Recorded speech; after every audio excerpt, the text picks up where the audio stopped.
exciting.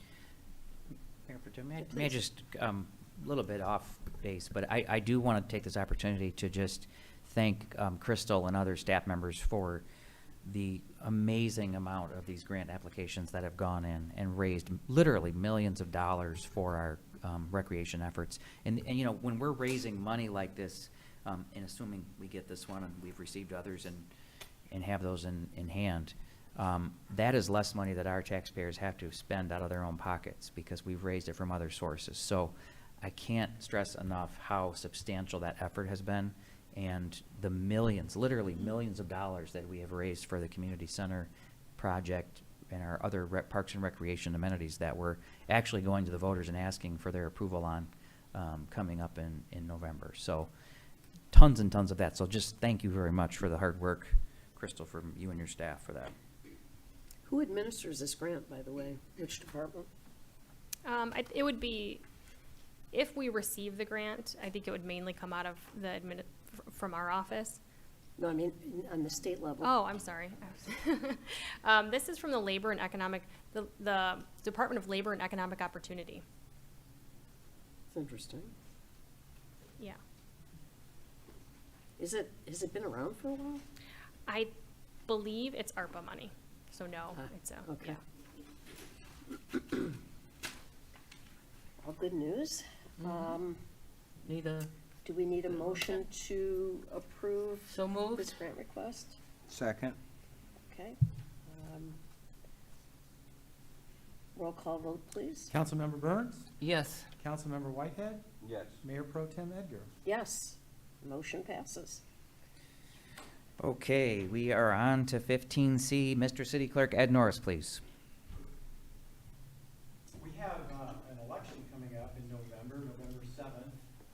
You'll be hearing a lot more about that in the weeks and months to come. But tonight we have a resolution authorizing the temporary relocation of 2 polling precincts for that election. Jackson Center, CASA, in the Ferndale School District is our polling location for precincts 15 and 16. Well, it's not down yet. Jackson Center is going to be demolished soon, and the new lower elementary school is probably not going to be quite done before November. So we need to move 15 and 16 temporarily. The Ferndale School District is offered upper elementary, 24220 Rosewood, and to house 15 and 16. That is where we have precinct 14. So we have a resolution that temporarily moves precinct 15 and 16 with your approval for the November 7th, 2022 general city election to Ferndale Upper Elementary, 24220 Rosewood. Oh, sorry. Sorry about that. Sorry about those people at home that didn't hear all that, but, so that's the resolution that we have tonight. Okay. Is there a motion to approve the resolution? So moved? Second. Okay, motion approved. Roll call vote, please. Councilmember Whitehead? Yes. Councilmember Burns? Yes. Mayor Pro Tem Edgar? Yes. Okay, 15D, I would like to call up our fairly newly appointed Deputy Director of Public Safety, Sean Tetler. Thank you. Good evening, and thank you on behalf of Public Safety for giving me the opportunity to present this in front of you today. City Council recently approved the purchase of the Axon body-worn camera system, the Axon in-car video system, and the Axon taser system for the Public Safety Department in the current 2022-2023 fiscal year budget. The budget amount of the project totaled $750,000, of which $560,000 was covered through a federal grant. As part of the Axon body-worn camera project, the cost of the Axon redaction software of $33,379.40 was not accounted for in the initial cost of the $750,000. The redaction of certain images, evidence, property, and other items is required by law before any video footage may be released to the general public, media, attorneys, etc. Without the redaction software, Public Safety would in essence have to hire additional staffing to manually complete this task for the thousands of Freedom of Information requests that we recently received, or that we receive yearly. The 5-year Axon redaction agreement, which is attached to this agenda item, was reviewed by our attorneys at the time of the initial purchase of the body-worn camera project.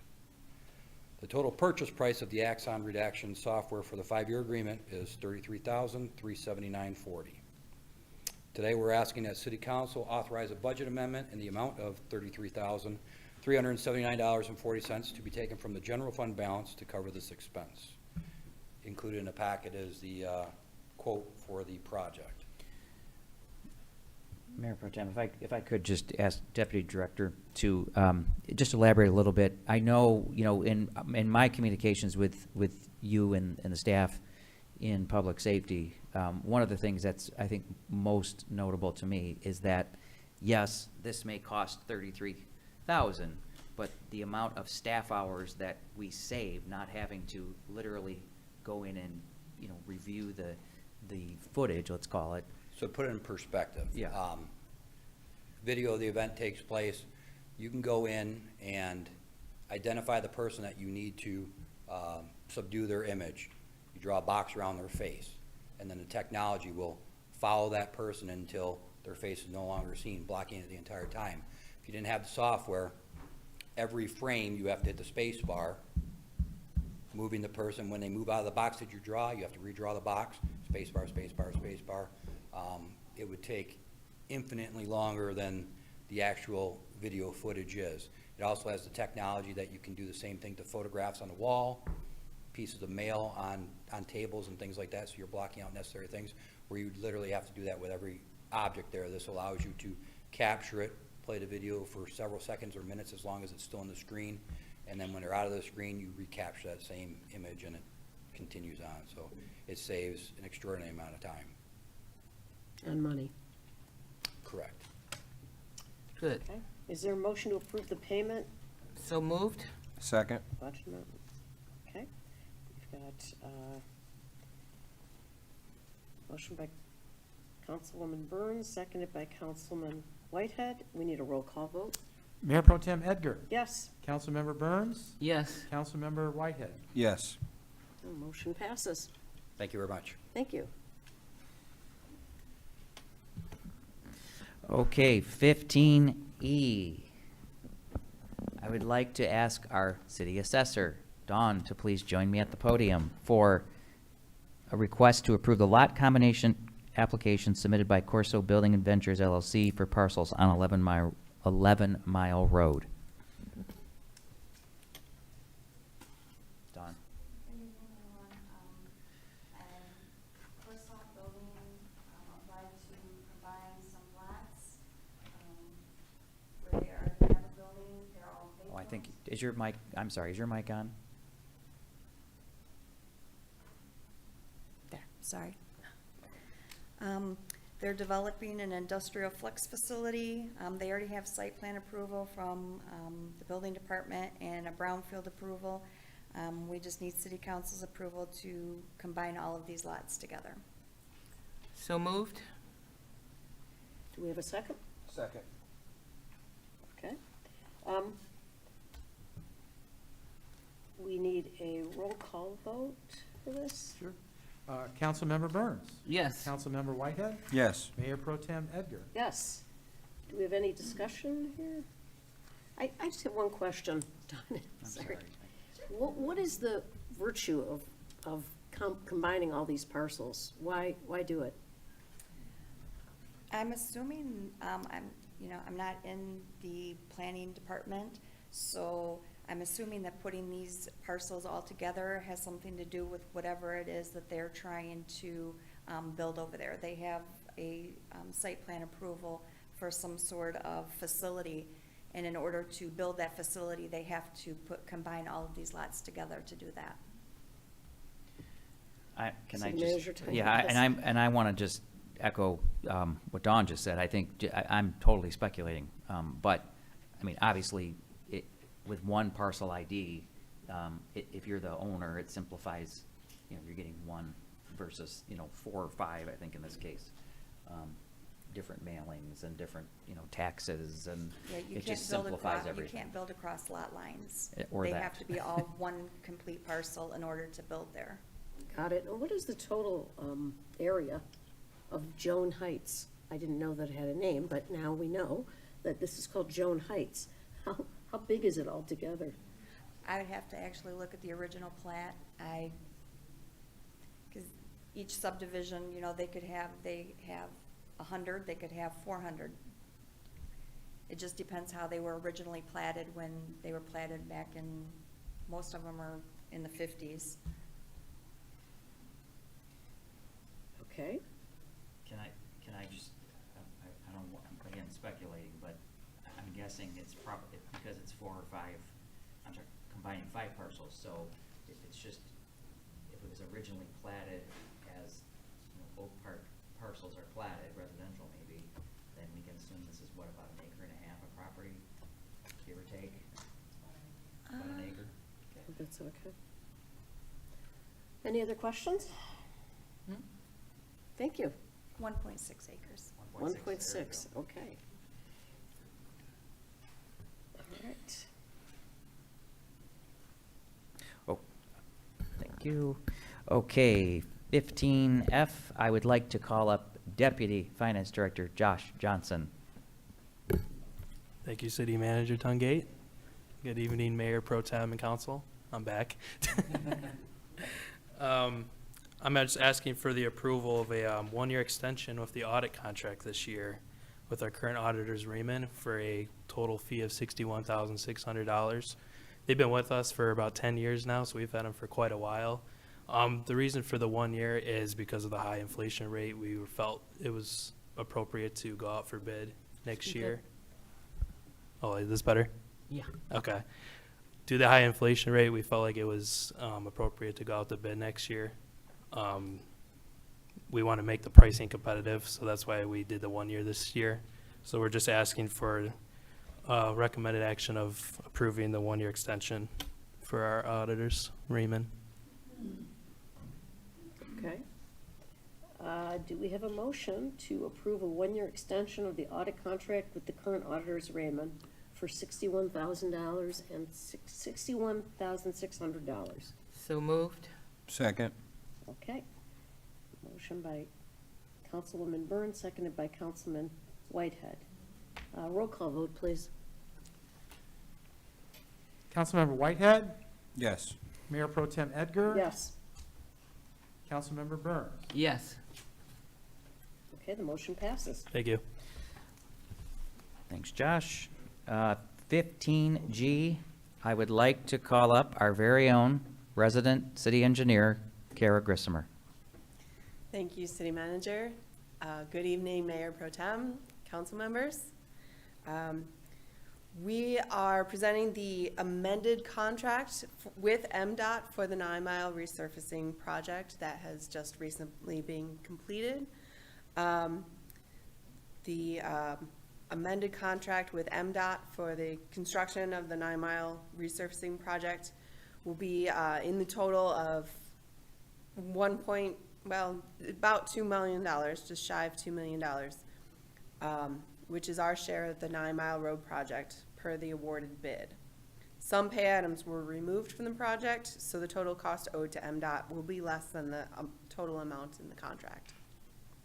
We recommend that you adopt a resolution approving the contract number 235186 with MDOT for the 9 Mile Road resurfacing project.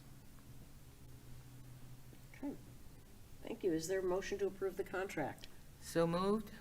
Moved by Councilwoman Burns, Second. and seconded by Councilman Whitehead. Roll call vote, please. Mayor Pro Tem Edgar, Yes, Councilmember Burns, Yes. Councilmember Whitehead. Yes. and the motion passes. Thank you. Mayor Pro Tem, members of council, that completes the city manager report for this evening. Thank you. Thank you. Okay, now we are called to the audience. Do we have anybody wishing to speak? Yes, we do. Okay. So, please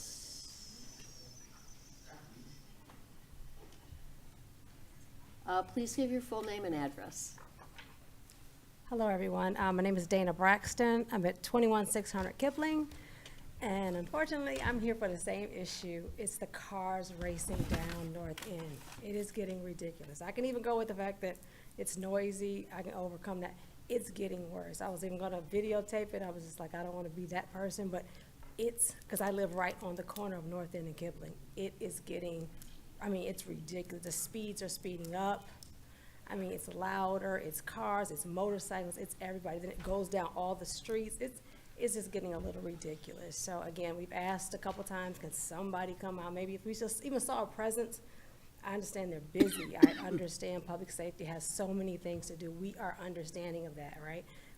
But there's some, even if we just have them drive, maybe, you know, if they're doing something, maybe extend the ride around, just something, just to show a presence. It is getting absolutely ridiculous. Somebody is going to get hurt, I guarantee you. So, thank you.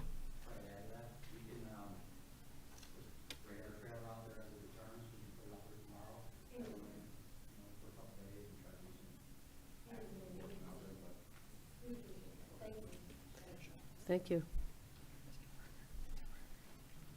Hello. Oh, hello. William Parker, 24200 Church. I'm here to gladly report that my grass has been installed, and not only that, you are watering it, which I really appreciate. So kudos to you and your team that I didn't have to come back under certain other circumstances. So I appreciate you, and keep up the good work. Thank you. Well, thank you.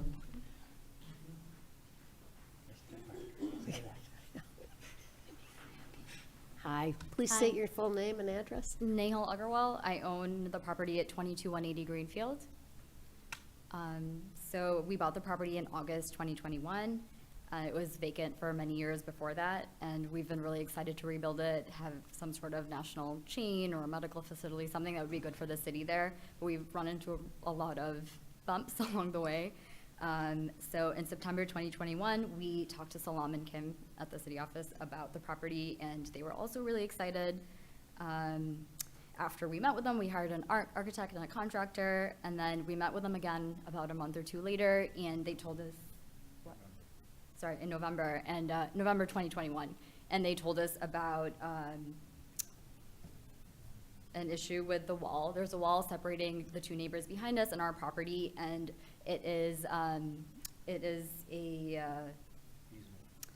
easement, and there was a wall built, and the property was supposed to be, the wall was built in 1956, and it was supposed to split the properties, but it was built, so the 20-foot easement is all on our property, and apparently 10 foot of it belongs to the neighbors behind us. And so we've been trying to figure out how to deal with that. So in 1956, the county vacated it and divided it, so 10 foot went to us, 10 foot went to the neighbors. That's what I was trying to explain. Since 1956, our space 22180 has been occupying that whole space, and the neighbors, whoever's lived there since then, nobody's objected to it. So it's been used by 22180 since 1956. We've been seeing a wall there for the last 23 years since both of us have been around, and nobody's had any issues with it. Kim and Salam asked us to do a survey just to confirm what was going on, because we had a hard time believing it, but we did the survey, and that is the situation. So we thought about taking the legal route before, just going to our neighbors through a lawyer and figuring it out that way, but then we thought they're our neighbors, let's try to talk to them. So we approached them in person, and when we did, both of them seemed really open to it. They were like, oh yeah, we didn't know this was our property. Like, we're happy to sign whatever you have. Do you have papers right now? And we didn't, because we came kind of just as a friendly chat to figure out how they felt about it. So then we went back to a lawyer to get the paperwork started, and we did, and then we went back to them, and at that point, like a month later, I think, they were no longer ready to sign. One of the neighbors decided they wanted to build a shed on the easement, and we tried telling them that I don't think anything can be built on it because it's an easement, right? So we tried telling them that, but they weren't really having it. We tried explaining we can't build anything on it. We wanted to avoid all the back and forth through court procedures, so we tried calling them a few more times. They weren't really having it. They weren't into it. They hung up on us and so on. And that didn't work, so then we ended up having to get a lawyer and go through that whole route. So we've been doing that since February 2022, so it's been like more than a year already. Yeah, so we got the lawyer, we got the judge gave us the mediation route, so we tried that, but one of the neighbors didn't show up. Their lawyer called and said, this person is unresponsive, so we can't have a mediation. So that didn't work either. So then we went to the district court, and at that point, one of the neighbors was okay with it, and she was ready to sign. She said, drop the motion, we'll sign it over, no problem. So, okay, so we did that.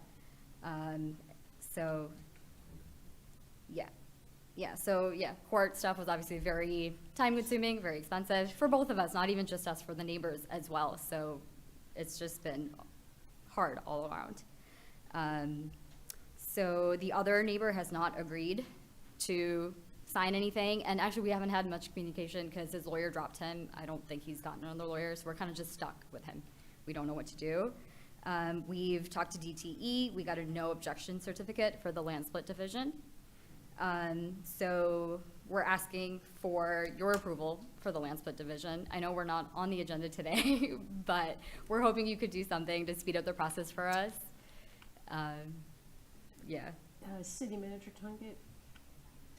Well, first of all, I'd be happy to speak with both of you tomorrow, and we can have a call. But I think, we'll have to work with our city attorney, obviously, to identify a process. But that, unfortunately, we couldn't consider that this evening. But that Okay. process would take place in the form of a petition that city council could possibly take up at a later date, so. So I know Don tried very hard to put us on agenda, but then I think all the other departments did not review it or could not review it in time. And then I think the Public Works Department had a concern with sanitary, because I think there are some sanitary pipes, I'm not sure. And they were also concerned that this easement should stay as it is, which, this wall is built in 1956. We are not bringing the brick down, or we're not rebuilding, we're not doing anything. We're just signing the deed over because it's been there since 1956. Okay, so, again, you'll speak with the city manager, and we'll get you on a future agenda sooner than later. Thank you. Dawn suggested that she will put us up on September 5th, but my mother is ill and we will be traveling most likely, and so we might not come back on September 5th. But so we took the time today and we said, let's just have Okay. a discussion with the city council. Thank So you. if I have to go up, if she's going to get operated, then I'm going to be traveling for at least 12 days. So you'll discuss that. Good Yeah. date. Thank you. Thank you so much. Thank you. Anybody else from the public? Please state your full name and address. Good evening, Ken Sherman, 23840 Jerome, Oak Park. I just wondered if there's any update from the city on the vacant convent on Oak Park Boulevard. It's been vacant forever. I know that there was talk of, it being turned into a nursing home, which fell apart. So it's been sitting there forever.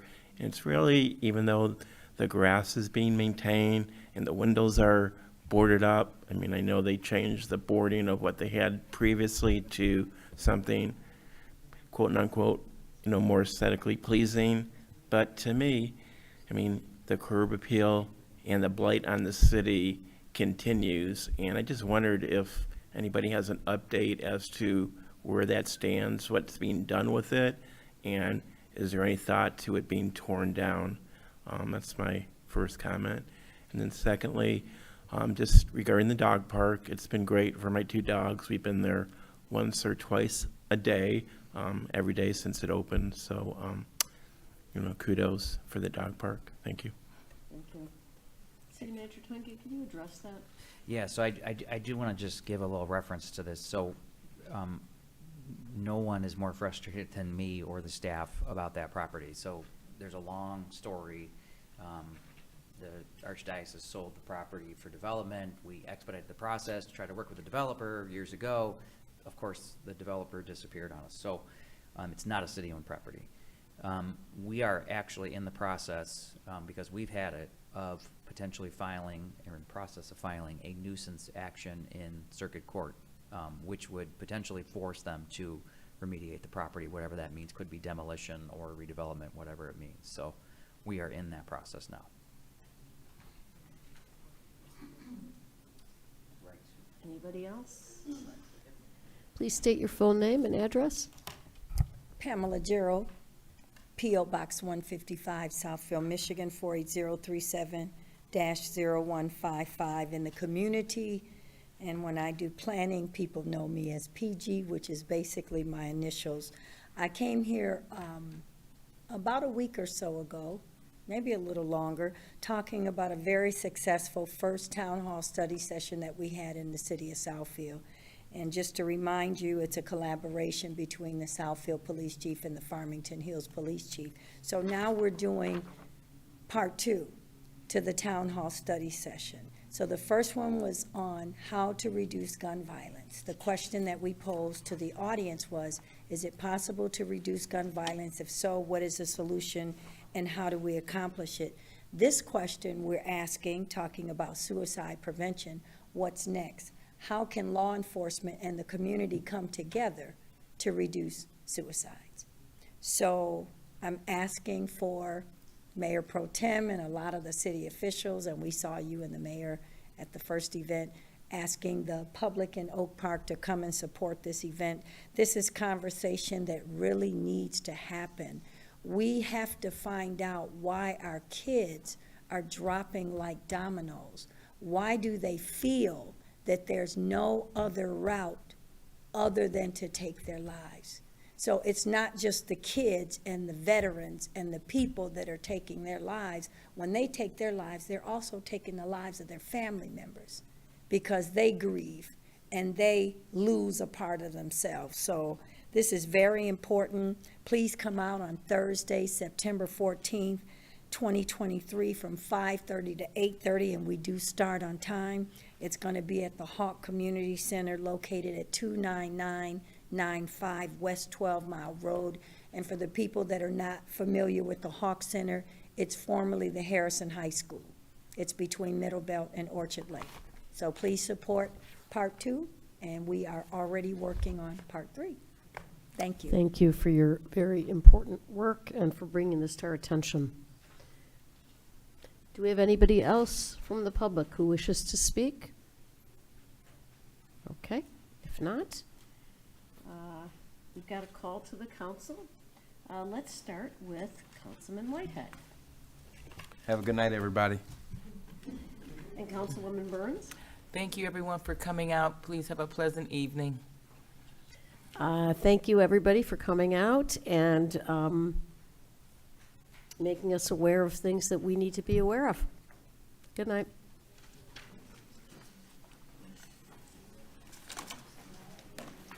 Who do I give these to? Do you know?